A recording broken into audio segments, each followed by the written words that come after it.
ด้านในเนาะกึ่งด้านในลูกเลื่อนแล้วก็กึ่งด้านนอกเราหัน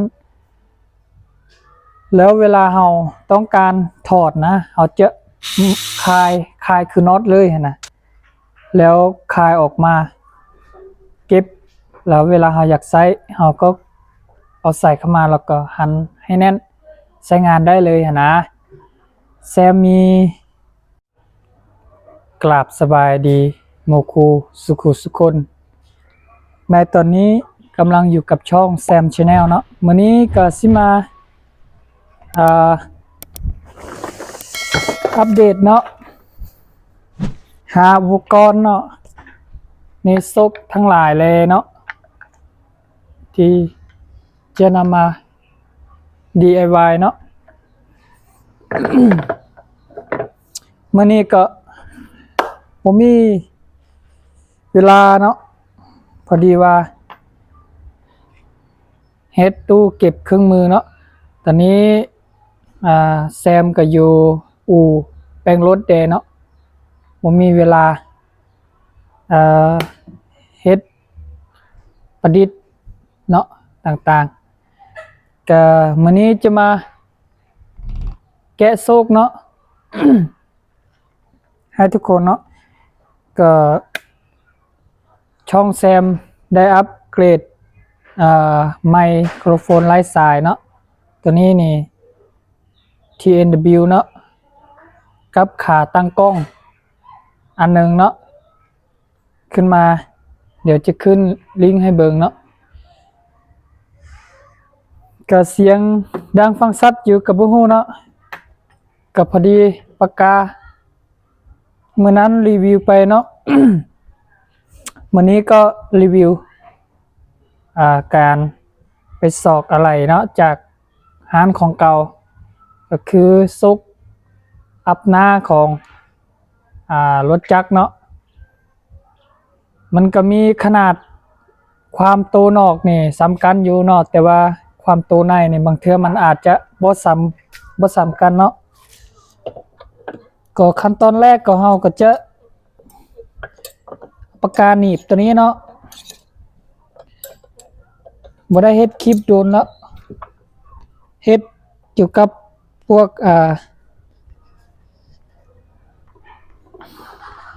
นั่นเนาะ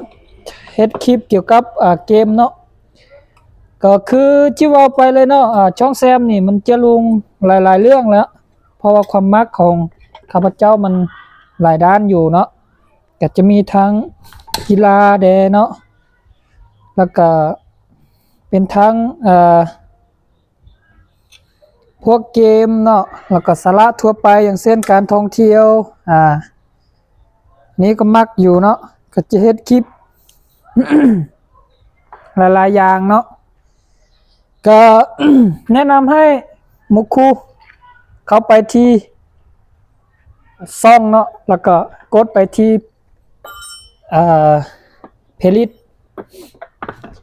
สนี่มันจะรวมเกี่ยวกับนั่นเลยเนาะ เพลิสนี่มันจะรวมเกี่ยวกับแต่สิ่งใดสิ่งหนึ่งเนาะอย่างเช่นว่ากีฬาก็คือกีฬาอัพคลิปกีฬาแล้วก็ เกมก็คือเกมเนาะแล้วก็มันจะมีเพลิสแฮนด์เมดกันเดเนาะเส้นคือการประดิษฐ์นี้เนาะเพราะตัวนี้นี่มันโดนแล้วเนาะมันบ่อยากงามปานใดละจะแกะอันอีกตัวหนึ่งให้เบิ่งเนาะซองจะแกะหมดซะเยอะเนาะ ก็บ่มีเวลาเนาะที่ว่า FC ถามเข้ามาคอมเมนต์เข้ามาก็บ่มีเวลาตอบคอมเมนต์เนาะเพราะว่าเวียกหลายเด้เนาะเฮ็ดเวียกเป็นโมงเป็นการได้เนาะตอนนี้นี่ครับเจ้าบ่ได้เฮ็ดแบบนั้นเนาะตอนนั้นนี่อยู่บ้านนี่เฮ็ดอยากเฮ็ดFC บอกว่าเฮ็ดให้ก็เฮ็ดจนแล้วพุ่นแหละแต่ว่าเดี๋ยวนี้นี่บ่ได้เนาะ เฮ็ดเวียกเป็นเดือนนี่โมงก็คือโมงเนาะเลิกโมงก็เลิกเวียกเลิกการก็6 โมงแรง6 โมงแรงเนาะโอ้ตัวนี้งามหลายเด้ตัวนี้นี่ซุกนั่นแหละเดี๋ยวจะแกะทางในเนาะแซมก็ว่ามีแผนว่าอยากเฮ็ดแบบว่าเดี๋ยวจะนั่นเนาะเดี๋ยวจะแนะนำเนาะเผื่อว่า FC สนใจเนาะก็คือ FC สนใจนี่สามารถสมทบทุนให้ทางช่องแซมได้เนาะเพราะว่าเดี๋ยวนี้แซมบ่มีเงินขายเนาะบ่มีต้นทุนในการซื้อละ เดี๋ยวจะเฮ็ดแบบตอนนี้มีเครื่องกึ่งอยู่แต่ว่า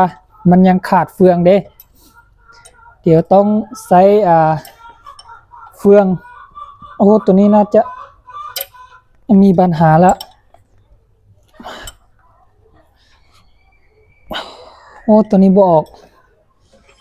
บ่เป็นหยังเนาะบ่ออกก็บ่เป็นหยังเดี๋ยวแกะตัวนี้ออกเบิ่งก่อนน่าจะบ่ออกอยู่บ่เนาะถ่าแป๊บนึง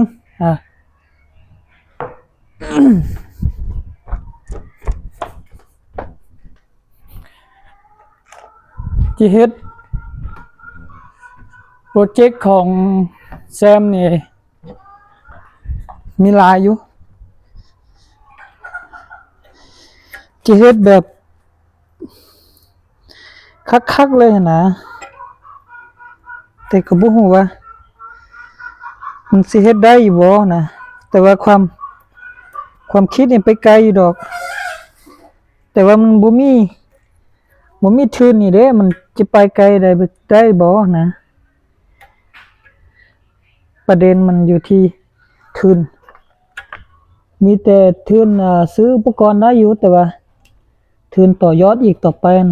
มันบ่มีนะอีกอย่างก็คือ FC ท่านใดที่ว่ามีอันเราเป็นเหลี่ยมหั่นน่ะเขาเจ้าเป็นดอกสว่านเด้เขาเจ้าอันเจาะหินหั่นนะแต่แซมก็บ่มีหูปเลยเด้เคยมี FC ฐานนึงเนาะนั่นน่ะเราฝากให้เด้ตอนนั้นเราฝากมา2 ลำลำนึงนี่แซมกึ่งแล้วก็ฝากเข้าไปแล้วเอาบ่ออกเนาะเอาบ่ออกก็สร้างมันเดี๋ยวจะอธิบายให้ฟังคือที่ว่าไปเนาะกึ่งแล้วฝากเข้าไปแล้วแต่ว่าอีกอันนึงแซมก็เก็บไว้อยู่แต่ว่าจะเฮ็ดลูกเล่นเนาะแต่เฮ็ดไปเฮ็ดมามันหายแล้วก็อยาก FC ทานอื่นก็อยากได้อยู่เนาะแต่ว่าเห็นพี่น้องทาง FC YouTube ช่อง YouTube นี่ของพี่น้องสันเผามงเฮาเนี่ยอยู่ทางหลวงพระบางเห็นมีกองเล็กกันปักหลายๆเนาะถือว่าแซมอยากได้อยู่แต่ว่าหาช่องทางการติดต่อบ่ได้เนาะก็แซมว่าจิเฮ็ดเดี๋ยวนี้มันขาดเฟืองเด้ขาดเฟืองกึ่งเกลียวกับมีดกึ่งเกลียวแล้วแซมว่าอยากเฮ็ดแบบเนาะอันนี้มันลุกเลื่อนแล้วแต่ว่าแซมอยากเฮ็ดแบบกึ่งเกลียวด้านในเนาะกึ่งเกลียวด้านในแล้วก็กึ่งเกลียวอยู่ราวหันเนาะเวลาที่เฮาอยากถอดก็ถอดนะโอ้ไฟฟ้าดับเนาะมันจะมืดแล้วเด้เปิดบ่ได้แล้วบ่เนาะไฟเปิดบ่ได้แล้วมีแต่อธิบายให้ฟังก็ได้เนาะแบบกึ่งด้านในเนาะกึ่งด้านในลูกเลื่อนแล้วก็กึ่งด้านนอกราวหันแล้วเวลาเราต้องการถอดนะเราจะคลายคือน็อตเลยนะแล้วคลายออกมาเก็บ แล้วเวลาเราอยากใช้เราก็เอาใส่เข้ามาแล้วก็หันให้แน่นใช้งานได้เลยนะแซมมีโปรเจกต์แบบนั้นเนาะแต่ว่าเดี๋ยวนี้บ่มีงบแล้วเนาะแซมบ่มีงบที่ได้จาก FC ที่สนับสนุนเนาะในการเป็นกำลังใจรับชมช่องแซมนี่มาแต่โดนเนาะช่องแซมก็เฮ็ดมาโอ้บ่แม่นธรรมดาละเฮ็ดมาหลายปีแล้ว 4-5 ปีแล้วมา2025นี่หาก็ได้เงิน YouTube เนาะน้อยนึงแล้วก็ซื้ออุปกรณ์ในการถ่ายทำเนาะคือ